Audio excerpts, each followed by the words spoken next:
Did you think I'd lay down and die? You know not I will survive. Oh, as long as I know how to love, I know I'll stay alive.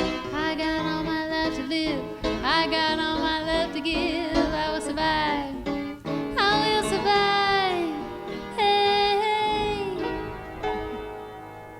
Hello world, I'm here with Cadre Scott, and we're going to ask her a couple questions. Hello.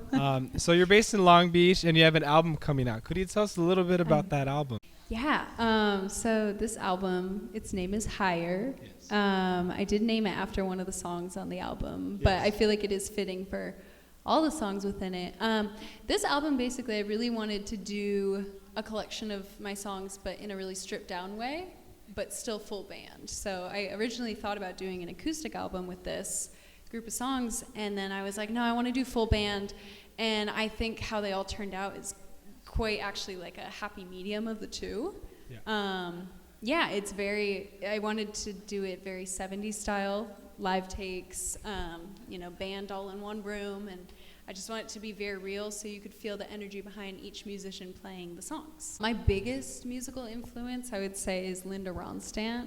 Okay. I absolutely adore her. The thing is, I know she didn't really write a lot of her songs. She was a performer. I think she paved the way for women in rock and roll, really. I think she she started out in the Stone Ponies, a smaller band, when she moved to LA, and then she was discovered and kind of, leapt off on her own. And just, I think the versatility we're talking about, that she was in so many different genres and was successful in so many different, is just so inspiring. And her vocals, I really they're so unique.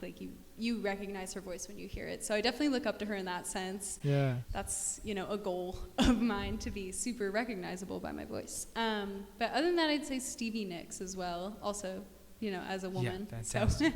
women in music. Same thing, I think, in a male-grounded band. I mean, she, really stood out. I guess where I'm going with that is that I want to stand out. I also wanted to ask you, is there a favorite song in Higher? Ooh, that's actually really hard. I think Higher, not to Higher? not to be biased. The actual song Higher that named the album, I would say, is one of my favorites. There was one of those songs that came to me. Like, a lot of my songs I write over a period of time, the different parts, but this one came to me in an afternoon because I was upset about something, and it just came to me really quickly, and I was like, oh, this is cool. And it just kind of developed, the sound developed more over the next couple months, but that song is so dear to my heart, and every time I sing it, without fail, I feel energy from the song. It brings me higher. It brings you higher, yeah, hence the... But honestly, all the songs, I love them equally. And after recording them with the band and hearing them in that form of themselves, I've just fallen in love with all the music all over again, in a different way. So, Yeah. But Higher really stands out. Artists that I've encountered, they tend to get too much in their head. But the fact that you're able to fully embrace these songs probably makes the performance so much more special for you. Yeah. And each time you perform it, just way more special. Yeah, 100%. Is there any creative process that you have when recording or when writing songs? When writing, it's kind of all over the place. I wish I could say there was one tried and true way, but it's either lyrics come to me or the sound does. More lately, it's been lyrics, and I'll honestly get an idea, one line or something I'll hear it in my head, or just the idea of a concept, and I'll write it down, and then I kind of go from there and just, lay out, okay, I need a verse, a chorus, maybe a bridge, and then I just kind of fill it in.